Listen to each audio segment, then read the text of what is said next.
Good evening and welcome to a summary of the news. Jordan denounced the two blasts that hit the Iraqi capital Baghdad yesterday, killing and injuring scores of innocent civilians. Minister of State for Media Affairs and Government spokesperson Mohammed Momani stressed in a statement that such terrorist acts are carried out by criminal groups seeking to spread fear and chaos and to destabilize countries through destruction and killing. The minister also said that Jordan stands with Iraq in all circumstances, extending the kingdom's condolences to families of the victims and wishing the injured speedy recovery. Scores of people were killed and many more injured in two bombings that hit a shopping area and a popular market in Baghdad in the early hours today as they prepared for Eid al-Fitr, which marks the end of the holy month of Ramadan. Daesh claimed responsibility for the attacks, which took place at a shopping area in Karada district, in a statement circulated online by supporters of the terrorist group. A video posted on social media showed a large blaze in the main street of the city from one blast, while the second bomb hit Al-Sha'b, a popular Shiite district in the north of the Iraqi capital. Iraqi forces last month dislodged Daesh terrorists from Fallujah, their stronghold just west of the capital that served as a launch pad for such attacks. A man was arrested yesterday while attempting to illegally cross the border into Jordan from a neighboring country, a source at the Jordan Armed Forces Arab Army said. The source added rules of engagement were implemented, arresting the man and referring him to competent authorities.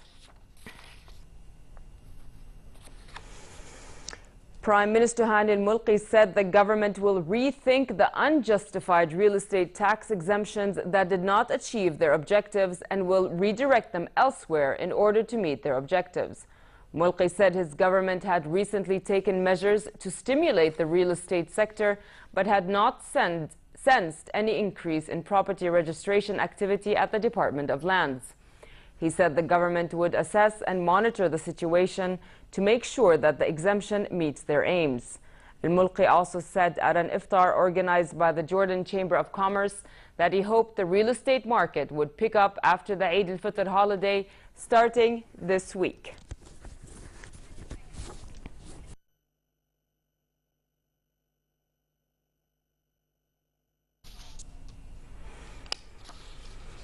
The Prime Minister also ordered a halt to all appointments under the capital project accounts at ministries, public institutions, and independent government units.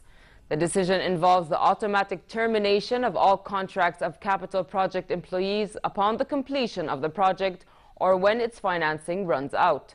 The order is part of the government's directives to control spending and apply the rules of justice, transparency, and equal opportunity, and to abide by the instructions governing the appointment of employees to government positions under the civil service laws.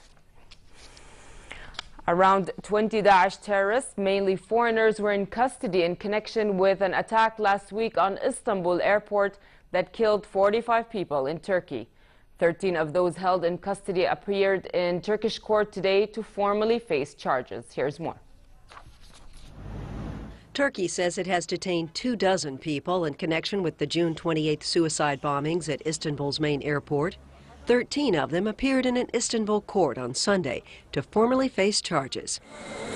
The 3 suicide bombers who opened fire at the international terminal late Tuesday before blowing themselves up killed 44 people and wounded more than 200.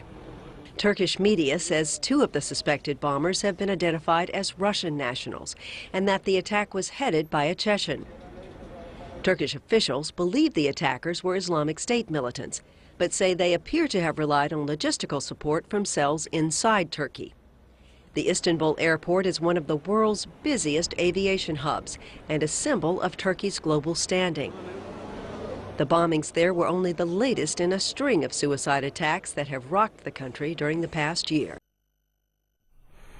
And finally, fair weather continues in most regions for tonight, with some low clouds and northwesterly moderate to brisk winds. Tomorrow, normal summer conditions prevail across most regions, but it remains hot in the Jordan Valley and the Dead Sea with a high of 29 degrees Celsius in Amman. The Gulf of Aqaba should expect hot conditions tomorrow, with a high of 40 degrees, while winds will be northwesterly moderate and the seas calm. With that, we come to the end of tonight's news summary. I'm Nancy Khair. Thank you for watching and have a good night.